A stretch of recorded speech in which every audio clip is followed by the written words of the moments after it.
金融恐慌に始まった昭和時代。戦前までは主に経済的に余裕のある人たちの遊びだった釣りは GHQ 主導の政策や朝鮮戦争をきっかけとした好景気により庶民の暮らし向きが良くなることで誰もが楽しめるレジャーの一つとなりました。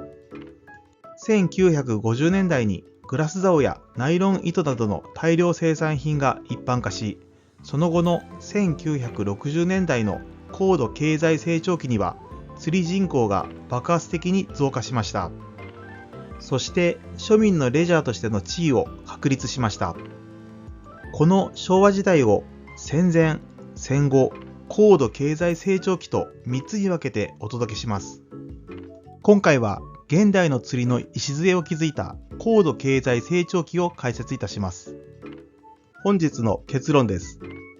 釣りムーブメントが起きた時代。本日の目次です。盛んになる釣り書籍の発行。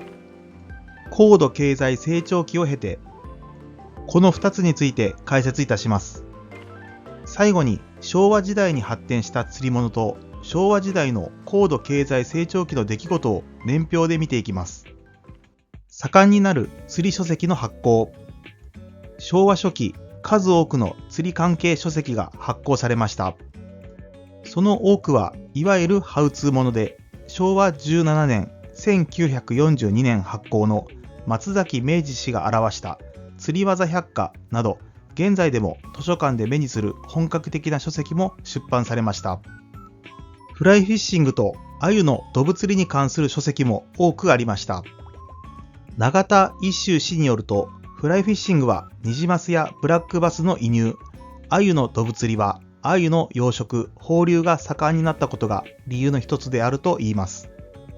雑誌釣り人の創刊者となる佐藤功石氏は、昭和9年、1934年発行の鮎の友釣りを皮切りに、釣りの本、鮎釣りの手引きなど多くの書籍を表しました。終戦直後はさすがに釣り関係書籍の数は少なくなりますが、それから年を追うごとに増えていきました。ハウツーものは細分化され、エッセイなども出版されます。1952年に発行された井伏正次氏の川釣りなど手に取った方もおられるのではないでしょうか。昭和末期になると、ますますルアーフィッシングが注目を浴び始め、釣り人の興味もおのずとルアー、フライフィッシングへと向いていきます。シェリダン・アンダーソンのフライフィッシング教書、1979年に田淵義雄氏によって翻訳されたものや、1978年に野利弘介氏と山田修二氏が表したブラックバス釣りの楽しみ方、1971年に海光武氏のフィッシュオン、1978年にはオーパーなどはいずれも時流に乗った書籍と言えます。釣り雑誌も数誌創刊されましたが、その中の一誌、水の趣味は昭和8年、1933年の創刊号で、幸田露伴氏を囲んでの座談会を掲載しています。第二次世界大戦の間は休刊するものの、昭和45年、1970年までの長きにわたって発行されました。戦前に創刊された雑誌としては、最も本格的なものと言えるでしょう。現在も釣り人社から発行されている釣り人は、戦後すぐの昭和21年、1946年に創刊されました。創刊者は佐藤功石氏でありましたが、昭和26年、1951年には水の趣味の編集長であった竹内純三郎氏が経営・編集とともに引き継ぎました。高度経済成長期を経て、明治5年、1872年に初めて新橋駅から横浜駅間が開通した鉄道は、その後路線を拡大し、1930年代には特急列車の増発やスピードの向上が図られました。戦時体制下においては、不要不急の旅行が抑制されたり、軍用列車が優先されたり、また戦災による甚大な被害は戦後しばらくも影響を及ぼしましたが、昭和25年、1950年に勃発した朝鮮戦争の特需によって息を吹き返します。自動車については、戦後 GHQ によって生産が制限付きで認められて以降、昭和30年、1955年には通商産業省、現経済産業省が国民車構想を打ち出すなど加速度的に一般化していきます。昭和39年、1964年の東京オリンピックを契機として高速道路が整備されたこともマイカーブームに拍車をかけました。こうしたインフラの発達により、釣り人はより遠くの釣り場へより短時間で訪れることが可能になります。例えば渓流については山奥まで鉄道が走るようになったり、川沿いに道路が整備されたりすることで多くの釣り人が訪れるようになりました。しかし再生力がそれほど強くない渓流というフィールドに釣り人が溢れれば、その結果は火を見るより明らかです。昭和30年、1955年頃にはすでに釣り人が飽和状態になり、漁場の管理の必要性が叫ばれ始めていました。高度経済成長期のピークを迎える昭和43年、1968年には GNP 国民総生産が当時の西ドイツを抜いて世界2位になるほどの好景気に沸きました。ここでようやく釣りは多くの人が楽しめるポピュラーな遊びとなったわけですが、その一方で釣りの環境も大きく変わることになります。明治時代には魚で溢れていた東京湾岸が工場排水、生活排水、そして湾岸エリアの埋め立てによって釣り場としての価値を減じていったのはその一例と言えるでしょう。江戸前の釣りを象徴する青ギスは昭和51年、1976年を最後に姿を消しました。また大正時代から始まった本格的なダム建設は高度経済成長期に100メートル級大ダム時代を迎え、1955年完成木曽川丸山ダム、1956年天竜川佐久間ダム、1957年多摩川小河内ダム、1960年只見川奥只見ダムと相次いで建設されていきました。513億円という巨額の建設費をかけ、昭和38年、1963年に完成した黒部ダムは、当時の日本の土木技術力の総決算とも言えるものでしたが、その一方で川と川に住む生き物たちを壊滅状態に追いやったとも言えるでしょう。とはいえ、近年よりははるかに魚の数も釣り場も多かった時代です。暗い話題ばかりでなく、釣り人にとっては明るい話題の方が注目されました。1960年にカラー本放送がスタートしたテレビに、それまで雑誌が中心だった釣り媒体が進出したことは明るい話題の一つと言えるでしょう。戦後第一次釣りブームとするなら、1970年代は第二次釣りブームと言えるでしょう。特にルアーフィッシングが注目され、中でもブラックバス釣りは少年たちに強いインパクトを与えました。現在につながる大きなムーブメントが起きた時代と言えるでしょう。昭和時代に発展した釣り物を紹介します。鮎釣り。食漁師の重宝であった友釣りは昭和初期から遊漁として行われるようになり、軽量で感度のいいカーボン竿の登場によって一気に広まりました。沖釣り。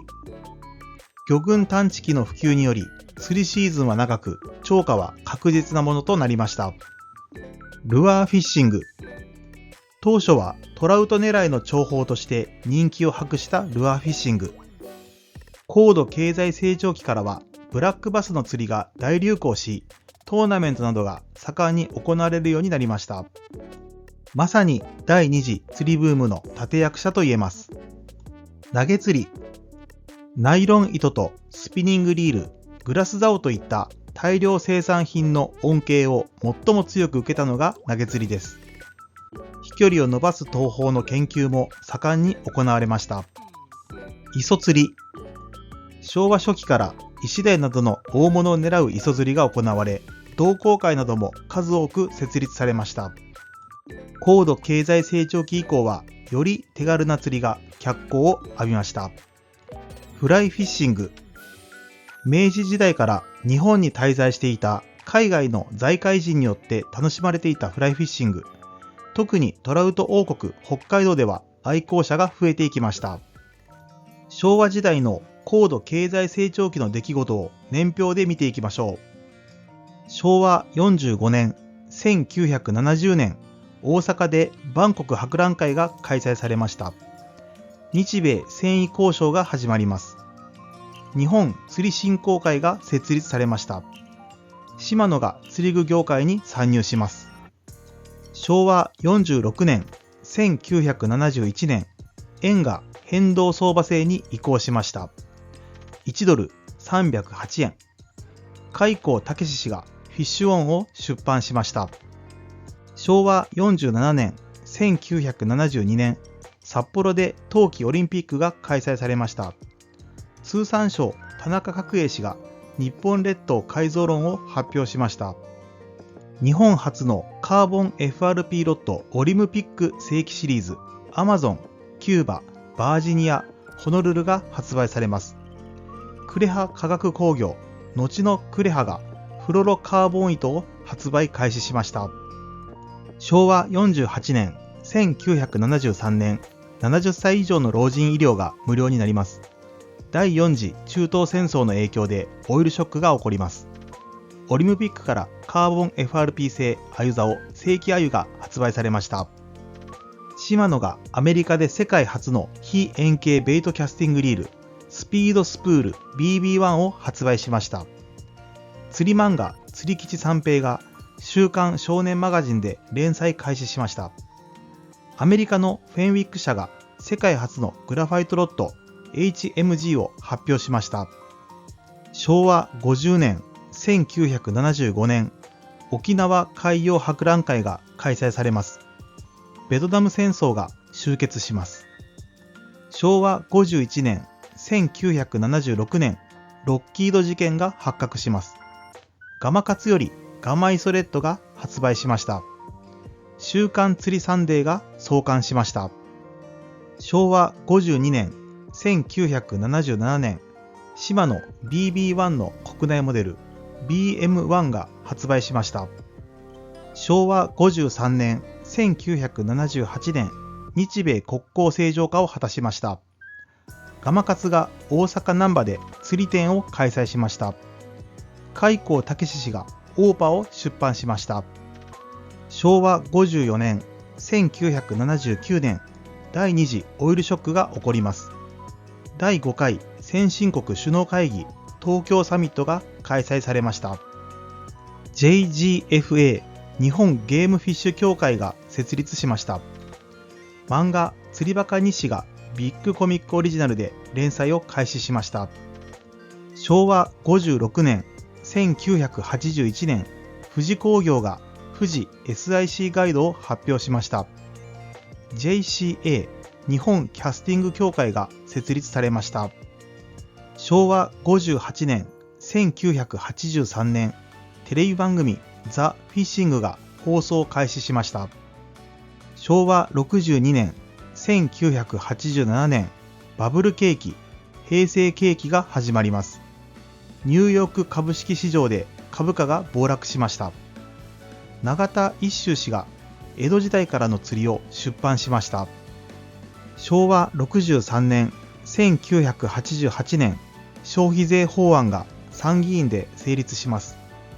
イラン・イラク戦争が終結しました。釣りバカ日誌が映画化します。平成元年、1989年、元号が平成に改元されました。テレビ番組釣りロマンを求めてが放送を開始します。今回の授業は以上となります。